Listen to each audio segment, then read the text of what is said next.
and you don't have to be gentle. This is called kneading the dough. And you are ready to serve your dinner buns for tonight's supper. Everybody will love you. Hi, one of my favorite things, homemade dinner buns.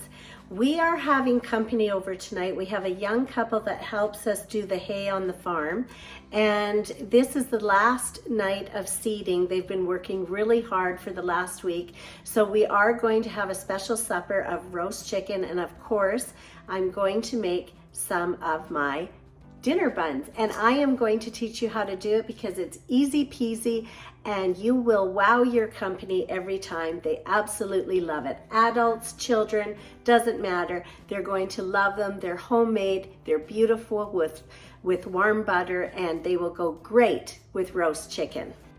So I am going to start with yeast. I use Fleshman's yeast, but you can use any yeast. But I do use the traditional yeast. I don't use the fast rising because it comes out completely different. So I use the traditional yeast because this is from scratch a homemade bread dough. And it's not hard. Stay with me because you will see how easy this is. This is my daddy's recipe and it is awesome every single time. So I'm going to take this yeast and I'm going to take 1 tablespoon. Just put it in my bowl.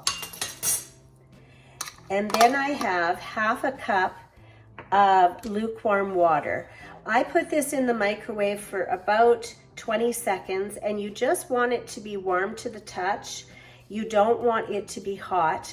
If it's too cold, it's not going to activate the yeast because yeast is actually ferments and grows, which is awesome, and you'll see how that happens. Right now it's dry, but you'll actually see it growing. So you don't want cold water because it won't grow, and you don't want hot water because you'll kill the yeast. So you just want lukewarm water, and you're going to pour that over the yeast like that. And then you need something to feed the yeast to make it grow, and that is a tablespoon of sugar. And I'm just going to sprinkle that in there. So I've used 1/2 cup of lukewarm water, a tablespoon of traditional yeast, and a tablespoon of sugar. And I'm going to let this sit here for about 10 to 15 minutes, and you'll see how it ferments and grows. It's awesome. So this is what you'd like to see after 10 to 15 minutes. A beautiful froth on the inside the bowl, and I will put it closer so you can see. So you can see how the yeast is frothy and it's bubbled up. That means that it's growing, which is what you need to have your dough rise. So that's what you want to see. If you don't see that, you can redo this step easily without wasting a lot of product, and just practice until you get it to this step. But it's not hard. You just have to make sure your water is lukewarm. Not hot, not cold, but lukewarm. Okay, so now we're going to do the next steps. We're going to put a 1/4 cup of oil in here. And this is olive oil. It's organic olive oil. So we're going to put that in there. And then we're going to start mixing with a little bit of flour. So I'm just going to mix that olive oil nicely in there. And then I'm going to start getting my flour. Now this is an organic unbleached flour, and I'm using a white flour today, but you can use any white flour. I like organic unbleached, but use whatever you have in the house. So there's 1 cup, and I'm going to mix it in. Just mix it around. These buns are so good. One of our boys says that he comes to Nono and Nana's house just for the buns. And I have to say, my husband loves these dinner buns. So you can see it's kind of a wet dough after 1 cup of flour. So I've also got 2 cups of extremely hot water, not boiling, but hot water. I put it in the microwave for 5 minutes and it's very hot. So I'm going to put that in there as well. So that's 2 cups. And I'm going to mix that around. And then I'm going to put another cup of flour.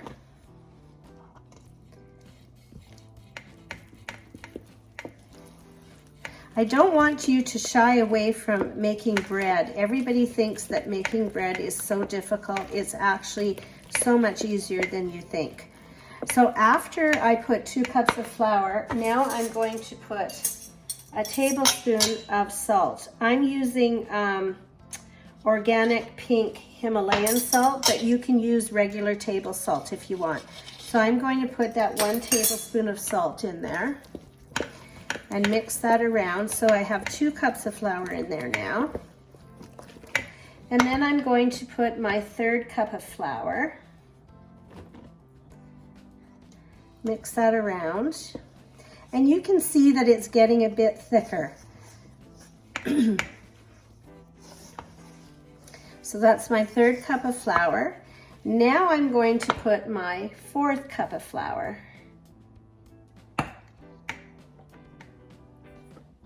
So I have 4 cups of flour in there. Now you can see that it's getting too thick to do with the spoon. So I'm going to start just folding it with my hands, and I just take it and then I press it, and that's called folding.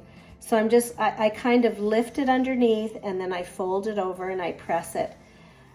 I have to tell you, I have 2 nieces that love to make homemade dinner buns just for the feel of the dough. It is absolutely heavenly.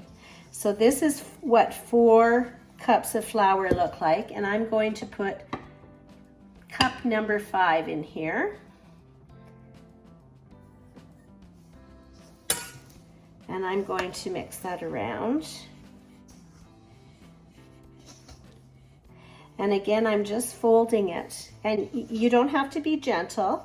You'll see I'm folding it with my hands and then I'm pressing it with my palm. And you don't have to be gentle. This is called kneading the dough. So this is getting all the yeast to activate inside that dough. And this is called kneading the dough. So you just press it with your palm of your hand, and you just keep doing that, and that will bring all that nice flour into the dough. Oh, this is going to be beautiful. You know, the feel of the dough is heavenly. You can tell it's going to be awesome. So you just keep doing that until all of the flour is mixed into the dough.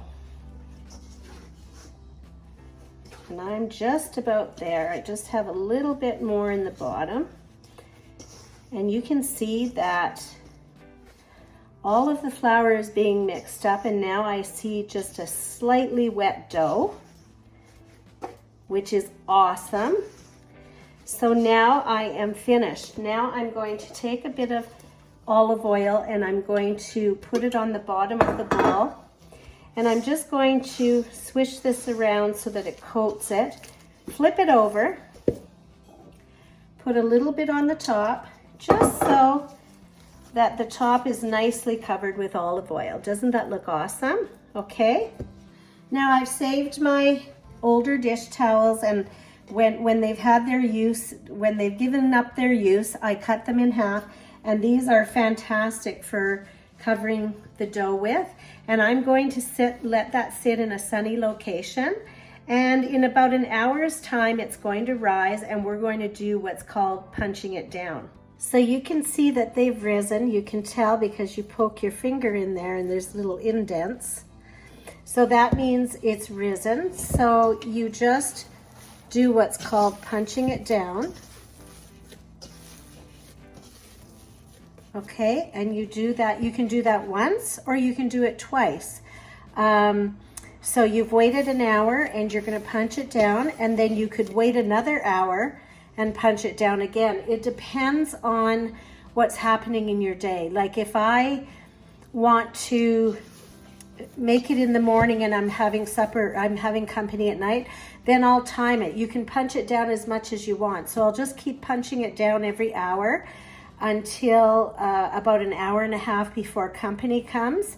And then it's ready to roll into buns. So it doesn't matter how many times you punch it down, it's going to be fine. And then once you punch it down for the last time, now we're going to shape it into buns.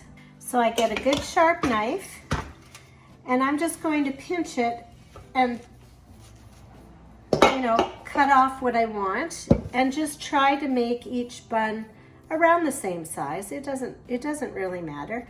And you're going to fold it like this, okay? You're going to kind of take your thumbs and fold it over and fold your fingers over. And then on the other side, you're going to pinch it.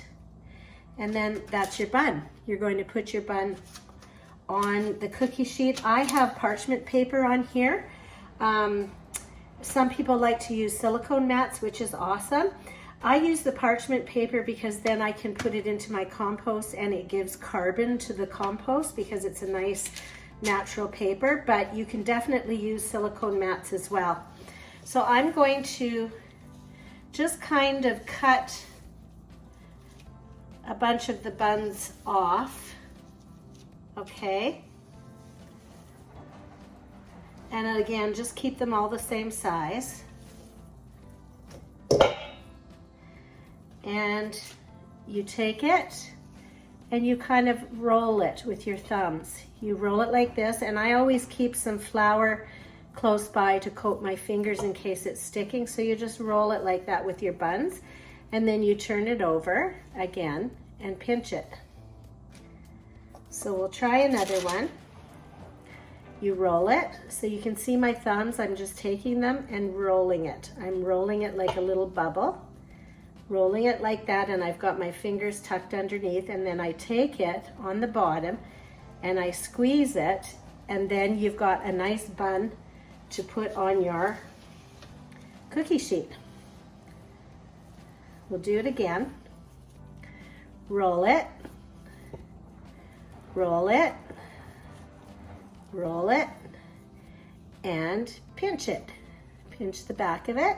Put it on your cookie sheet. And I just put them, you can put them close together because they're going to rise from here. We'll do one more. Roll it, roll it, roll it, and pinch it. There you go. And I'm going to do all of the cookie sheets, and then we'll have them ready to sit and rise. So this makes 14 dinner buns, which is great for an average supper. And I'm going to cover these with my cloth again. Well, you want to take a peek. There they are, 14 of them. Hang on, it's sliding all over the place. There we go. Those are your buns, your dinner buns. So there's 14 of them, and that's good for your average supper with people. And I'm going to cover it again with my tea towel. And I'm going to wait for an hour, and we'll look at them again and we'll see them all nicely risen, and they'll be ready to put into the oven. See you in an hour. So our dinner buns are ready to go into the oven. They've risen really nice. It's been about an hour. So we're going to put them in a 375-degree oven, and we'll check them in 20 minutes. So the dinner buns have been cooking in my oven at 375 for about 25 minutes, so you will know when yours are done because they are going to look a beautiful brown color, just like this. And you are ready to serve your dinner buns for tonight's supper. Everybody will love you, and you will have a great day.